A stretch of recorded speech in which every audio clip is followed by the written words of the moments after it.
चंद्रेश्वर, सोमेश्वर शिव महापुराण की कथा आप सुन रहे हैं। काया में, शरीर के अंदर, काया के अंतर्गत कितना भी रोग, कितना भी रोग। शरद पूर्णिमा आ रही है,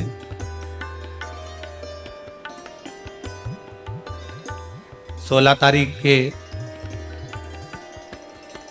रात्रि के समय पर, शाम का समय हो, प्रदोष काल का समय हो, अगर डॉक्टर ने कह दिया कि शरीर में ये रोग है और ये रोग जाने वाला नहीं है, ये रोग समाप्त होने वाला नहीं है, एक बेलपत्र, एक दुर्वा और एक चावल का दाना, सफेद चावल का दाना, एक दाना मात्र, अक्षत। सोमेश्वर भगवान शंकर के नाम का उच्चारण कर कर, जरा ध्यान देंगे सभी लोग। जैसे ये शिवलिंग है, ये जलाधारी है, और ये जलाधारी के सामने से जो जल बहता है, गणेश जी, कार्तिकेय और अशोक सुंदरी का जो स्थान बीच में है, शिवलिंग का जो जल बहकर नीचे की ओर आता है, यहाँ जो जगह होती है, आप लोग आस्था चैनल के माध्यम से आप इसका स्मरण कर सकते हैं। और दूर दूर अगर दिखाई नहीं दे रहा हो तो आप उसको बाद में चैनल पर, कथा के बाद में आप लोग आस्था चैनल खोलकर या यूट्यूब पर उस कथा के अंतर्गत आप उसको देख सकते हैं। ये शिवलिंग जलाधारी, जल बहने का स्थान, ये शिवलिंग के सामने जो स्थान होता है, यहाँ से पानी चढ़ाते हैं तो बहकर जो नीचे आता है, जितना मोटा ये जलाधारी का स्थान होता है, इसी स्थान पर एक चावल का दाना, एक दुर्वा, एक बेलपत्र खड़ी की खड़ी यहां समर्पित करें। बेलपत्री का डंडी का मुख नीचे हो, बड़े पत्ती का मुख ऊपर की हो, दुर्वा का भाग ऊपर की हो, चावल का एक दाना यहां समर्पित कर दें। और बाबा देव अधिदेव महादेव को यहां समर्पित करने के बाद सोमेश्वर महादेव का श्री शिवाय नमस्तुभ्यम का स्मरण कर कर अपने रोग, जो भी बीमारी है उसका स्मरण कर कर बाबा से प्रार्थना करें। उसमें से बेलपत्री और दुर्वा दोनों को लेकर आए, हटाकर कटोरी में रख लें। एक लोटा जल प्रदोष काल में शंकर भगवान के मंदिर में समर्पित करते हुए और बाबा को प्रार्थना करें। और वो दुर्वा और वो बेलपत्र दोनों को लिए, दुर्वा को उसी शरद पूर्णिमा की रात्रि को चबा चबा कर अच्छे से खा लें, जो एक दुर्वा आप लेकर गए हो। और बेलपत्री को दूसरे दिन सुबह के समय पर जब उठने के बाद, ब्रश आदि करने के बाद, स्नान आदि करने के बाद, भोजन आदि करने के पहले उस बेलपत्र, जो छोटी सी बेलपत्र, उसको चबा चबा कर खा लें। कैसा भी रोग है उसका 15 दिन बाद जांच वापिस कराएं, धीरे धीरे उस रोग में आराम लगना प्रारंभ हो जाए। कैसा भी रोग। शरद पूर्णिमा पर चंद्रेश्वर महादेव की शिव महापुराण की कथा फिरोजाबाद के इस पवित्र प्रांगण के अंतर्गत आप और हम श्रवण कर रहे हैं। शिव तत्व की प्राप्ति कैसे हो?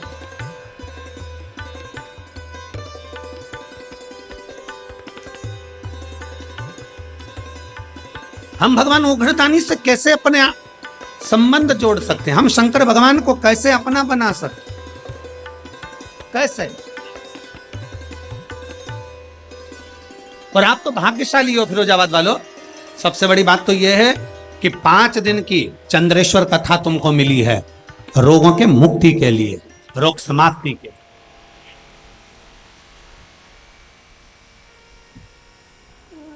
5 दिन हम मना नहीं करते कि तुम्हारा व्यापार मत करो, खूब व्यापार करो, खूब दुकान पर बैठो, खूब जहां तुम्हारा मन पड़े वहां बैठो, पर 5 दिन में से एक दिन ऐसा निकालना कि कथा के पंडाल में बैठकर, कथा की साक्षी में बैठकर, इस पवित्र भूमि पर, जहां हमने पहले भी कहा बस स्टैंड पर रुकती है, ट्रेन रेलवे स्टेशन पर रुकती है, हेलीकॉप्टर हेलीपैड पर उतरता है, और मेरे शंकर भगवान का नंदी शिव महापुराण में उतरता है। उसका स्मरण इस पवित्र भूमि पर बैठकर भगवान शंकर के विरल भक्ति को धारण करो, उतारो। शिव अविरल भक्ति देते। शंकर क्या करेंगे? शिव महापुराण क्या करेगी? शिव तत्व क्या करेगा? कई लोग कहते हैं गुरुजी भगवान ने सारा दुख हमको दे दिया, कई लोग कहते हैं भगवान ने सारा दुख हमको दे दिया, हमारे यहाँ ये हो गया, हमारे वो हो गया, कहीं कुछ ये जीव चले गया, कहीं वो जीव चले गया, कहीं ये तकलीफ आ गई, कहीं वो तकलीफ आ गई। शंकर भगवान को धन्यवाद देना। अगर तुम्हारी प्रिय चीज शंकर भगवान छिना कर ले भी जाएं, तुम्हारा कुछ भगवान ने ले लिया तो भगवान को धन्यवाद दो। भगवान से द्रोह मत करो, भगवान से दुश्मनी मत करो, भगवान की पूजन करना बंद मत करो, शंकर को जल चढ़ाना बंद मत करो। अगर तुम्हारा कोई प्रिय तुमसे भगवान लेकर भी चले जाए तो शंकर भगवान को धन्यवाद देना कि पूरे संसार में तूने अमीर मुझको समझा, सेठ मुझको समझा, इसलिए मेरे दरवाजे से आकर कुछ लेकर गया है। संसार में मेरे जैसा सेठ नहीं मिला तुझको जो मेरे दरवाजे पर मांगने आया और मेरी प्रिय वस्तु तू लेकर चले गए। जिसको मैं बहुत प्रेम करती, जिसको मैं बहुत स्नेह करता, तूने वो ले लिया मुझसे। परमात्मा को धन्यवाद देना कि तूने मांगा भी तो मुझसे मांगा, उसको मालूम है कि किसके दरवाजे से लिया जाता। थोड़ा सा दुख आया, हम परमात्मा को छोड़ दिए, थोड़ी सी तकलीफ आई, हमने भगवान का भजन करना छोड़ दिया, थोड़ा सा कष्ट आया, हमने भगवान का भजन करना छोड़ दिया। जरा विचार करिएगा। दुनिया के लोग कहते हैं गुरुजी मैंने पूरी किताब लिख दी, कोई कहता है गुरुजी मैंने पूरे पेज भर दिए, कोई कहता है गुरुजी मैंने ये लिख दिया, कोई कहता है गुरुजी मैंने दुकान भर दी, कोई कहता है गुरुजी मैंने घर भर दिया, कोई कहता है गुरुजी मैंने ये भर दिया, कोई कहता है गुरुजी मैंने वो भर दिया। तुमने दुकान भरी, घर भरा, किताब भरी, कॉपी भरी, तुमने जो भरा, भरने में कुछ खाली भी हुआ है। किताब भर रहे थे, कॉपी भर रहे थे तो पेन खाली हुआ। बोलो हुआ कि नहीं हुआ? जम के तो बोलो जरा, आवाज लगाओ जरा। हुआ? कॉपी भरी तो पेन खाली हुआ, घर भरा, दुकान भरी, गोदाम भरा, परिवार में धन भरा तो कुछ खाली हुआ। क्या? बचपन, जवानी, अधेड़ी सब खाली हो गया। सारा की सारा निचोड़ लिया भरने में, और बुढ़ापा आया तब मालूम पड़ा कि मैंने सब कुछ भरा पर अपने आप को खाली कर लिया। सब लाश।